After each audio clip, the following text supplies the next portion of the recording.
Okay, this is a post by Nick Hintonn called A Conspiracy Thread: The Atlantean Time War and the Gnostic Apocalypse. CERN is a particle collider in Geneva, Switzerland, that has been the subject of many conspiracy theories. A particle collider is a massive machine that uses powerful magnets to accelerate and beam electrons, protons, and neutrons into each other at nearly the speed of light, allowing scientists to study chaos theory and recreate the conditions of the Big Bang, make micro black holes, and peek into other dimensions. So there seems to be a good reason for people to be skeptical about its experiments. In fact, there was a lawsuit filed against them for putting the world in danger. It was dismissed. But the scientists working with the supposed particle collider at CERN are interested in many other strange things. Firstly, they are looking for proof of rainbow gravity, or the way light refracts into different wavelengths as it travels around a black hole, like it does through a prism in 2015. The CERN team said they finally found it, but accidentally destroyed the old universe and created an entirely new rainbow universe in the process, effectively teleporting humanity somewhere over the rainbow, like the land of Oz. It's like Dorothy said, I don't think we're in Kansas anymore. This turned out to be an April Fool's Day joke. But what would this mean if it were true? Essentially, a rainbow universe would be a universe without a beginning or end, or an eternal and timeless loop similar to samsara.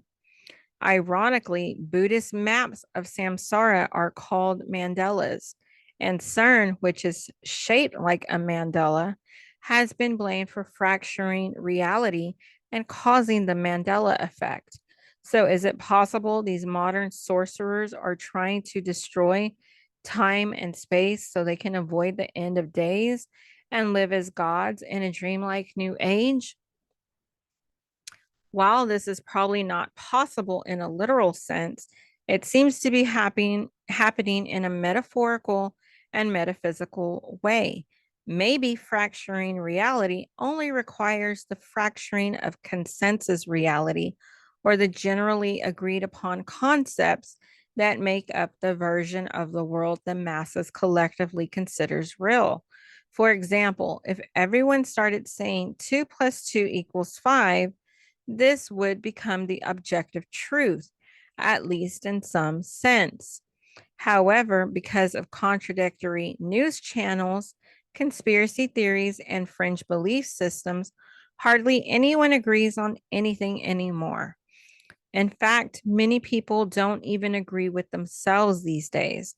Most are living in a state of cognitive dissonance, having had their subjective realities fractured by the opposing and paradoxical concepts that surround them. Some philosophers consider our present time in history the post-truth age. There is no such thing as objective truth anymore. Interestingly, the destruction of objective truth and consensus reality was the ultimate goal of chaos magicians like William S. Burroughs and Robert Anton Wilson, who made many conspiracy theories a part of popular culture during the 1960s. Wilson also helped spread Discordianism, a fringe belief that treats life like a cosmic joke and worships the goddess of chaos. With the Discordians, Wilson initiated Operation Mindfuck, which aimed to usher in a new age by enlightening the masses using guerrilla ontology, or the practice of exposing an individual or individuals to radically unique ideas, thoughts, and words in order to invoke cognitive dissonance, which can cause a degree of discomfort in some individuals as they find their belief systems challenged by new concepts. Okay, and then right here you can see the CERN collider. Um, you can see the symbolism of like biblical sense of the apples. Here's the rainbow, one eye symbolism with the pyramid, um, Mandela, more rainbow imagery. Um, Wilson seemed to believe cognitive dissonance could change the brain in a positive way or make one mystically agnostic, a spiritually illuminated state where one believes nothing but entertains everything at the same time. However, before one can reach this state, first they must pass through chapel perilous, a psychological labyrinth where everything is perceived as either synchronistic or staged, magical or conspiratorial. And this results in either enlightenment or madness. In some ways, it's like an initiation or even the alchemical journey Dorothy took through the land of Oz. So, are the masses collectively entering Chapel Perilous?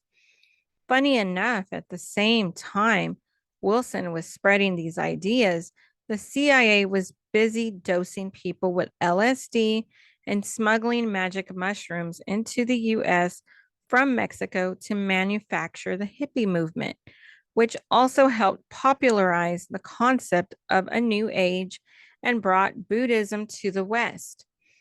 This was done with the help of the author Robert Gordon Wasson and the psychologist Andrija Puharich. Their psychedelic and supernatural experiments would eventually lead to the formation of Project Stargate in the 1980s, when the CIA supposedly channeled aliens and Don Elkins received the Law of One from a cosmic deity named Ra, who was contacting humanity to prepare them for a new age.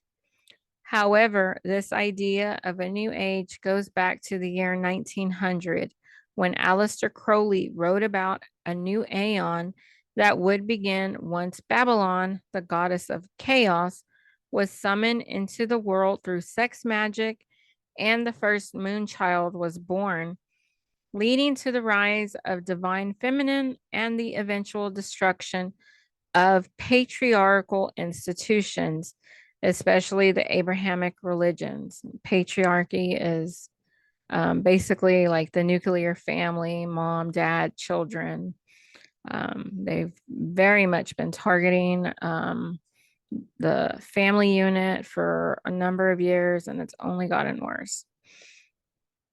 Nick continues, for this reason, the moon child was compared to the Antichrist. According to Crowley, birthing a moon child requires a traumatized embryo.